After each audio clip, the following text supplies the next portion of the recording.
Après la philo, les lycéens passeront le grand oral à partir de lundi. On vous dit tout avec Charles Bert, bonjour, sur Bonjour. cette nouvelle épreuve, et notamment quelques conseils pour bien se préparer. Absolument, c'est la deuxième année qu'est proposée cette grande orale, une épreuve qui vise à évaluer l'éloquence de lycéens. Alors quelles sont les astuces pour une prise de parole réussie? Avec nous, notre invité Paul Vialard, bonjour. Bonjour. Vous êtes professeur en art oratoire à Sciences Po Paris et vous avez d'ailleurs Absolument. coécrit le manuel Je réussis mon grand oral du bac. Première question déjà, pourquoi mettre en place une telle épreuve?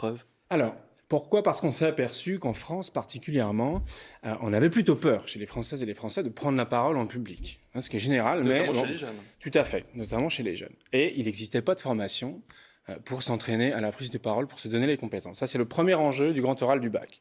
Donner à nos jeunes l'alphabet, les fondamentaux pour s'exprimer à l'oral, debout et sans notes devant tout type de public. Et pourtant, il existe l'oral de français. Quelle est la différence? Alors, il y a une différence essentielle, c'est que dans le grand oral du bac, c'est l'élève qui choisit son sujet. Et c'est donc pas un programme imposé, des textes imposés que l'élève va devoir présenter face au jury.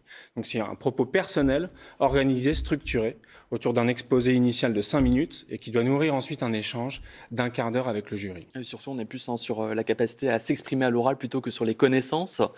Tout à C'est bien fait. ça, hein. Alors, les connaissances entre si en ligne de compte, ça fait partie des critères d'évaluation du grand oral.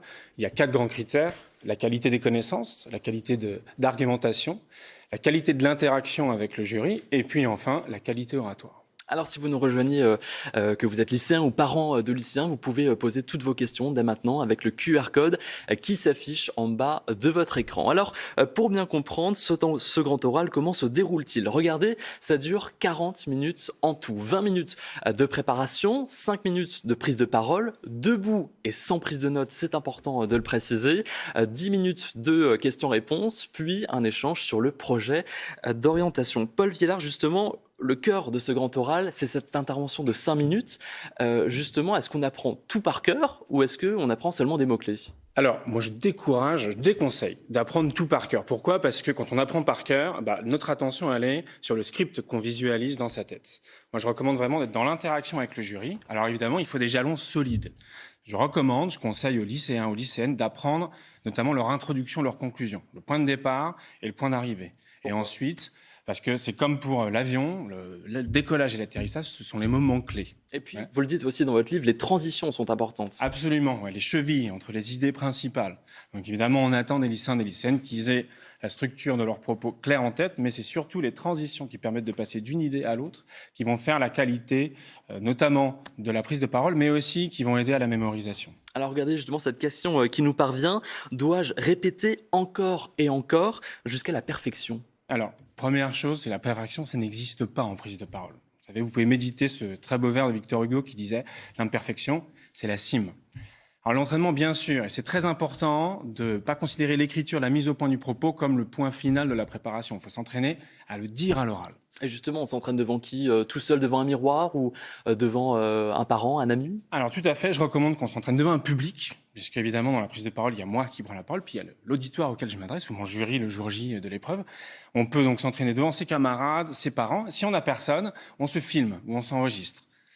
Très bien pour le miroir. Moi, je préfère l'enregistrement vidéo parce qu'ensuite on peut se visionner et c'est pas en image, en live pendant qu'on est en train de parler, ce qui peut être un peu déroutant. Donc, on s'analyse après. Il y a un temps de parole et un temps d'analyse ensuite. Alors, il faut le dire, hein, ce grand oral, il a son importance pour décrocher le fameux sésame. Regardez cette infographie. Le coefficient du grand oral est de 10 pour le baccalauréat général et de 14 pour le bac technologique. C'est plus que la philo ou encore que l'oral de français.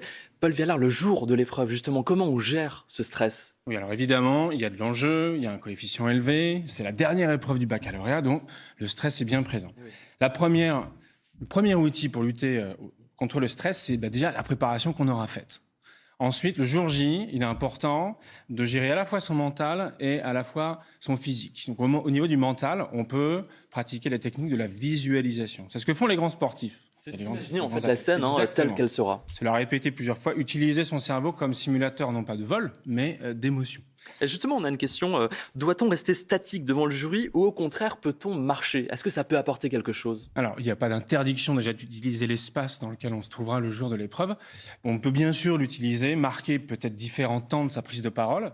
Mais ne jamais oublier que c'est l'auditoire qui reste le point d'ancrage principal. Donc attention à la marche parasite. Si je commence à marcher, ça peut devenir une sorte d'élément parasite pour gérer ma nervosité. Donc Et attention à ça. surtout, ce qui est intéressant dans votre livre, c'est que vous dites il faut prendre son temps, marquer des silences. Ça peut faire peur. Oui, Les le silence, ça fait peur et pourtant c'est essentiel. Le silence, c'est une pierre de la parole autant que les mots. Le silence, ça me permet de faire quoi déjà? Ça me permet de respirer, de reprendre mon souffle et de penser à l'idée qui vient ensuite. Et si on perd le fil, comment on peut retomber sur ses pattes? Parce que c'est la peur, c'est d'oublier tout ce qu'on a appris. D'avoir le fameux trou de mémoire. Voilà. Déjà, il faut savoir que ça arrive à tout le monde, le trou de mémoire, même aux plus grands orateurs, les plus grandes oratrices, aux grands artistes. Il ne faut pas paniquer, déjà. Prendre un temps de pause, justement respirer, investir ce trou de mémoire par une respiration, un temps de pause, et essayer de se raccrocher à la structure de son propos. Et si j'ai bien préparé mon propos, ça ne doit pas poser de problème. Si je sais plus ce que je dois dire, je passe à l'idée suivante. Pour terminer, vous qui préparez justement des lycéens comme des adultes d'ailleurs, quelles sont les erreurs que vous voyez régulièrement qu'il faut absolument éviter? Alors, la tendance lourde, c'est l'élocution, c'est de parler trop vite ou sans silence. Donc déjà, c'est s'entraîner à l'élocution. Et ça, on peut le faire de façon très simple en s'enregistrant sur un système audio. La deuxième tendance, c'est bien adresser son regard, bien adresser sa parole. Très bien, merci beaucoup pour tous vos conseils. Bonne chance Avec donc plaisir. à tous ces lycéens. Voilà Carla, et puis demain on parlera d'un tout autre sujet avec ces températures, on parlera des bienfaits du soleil. Merci beaucoup Charles, il est midi, tout de suite votre journal.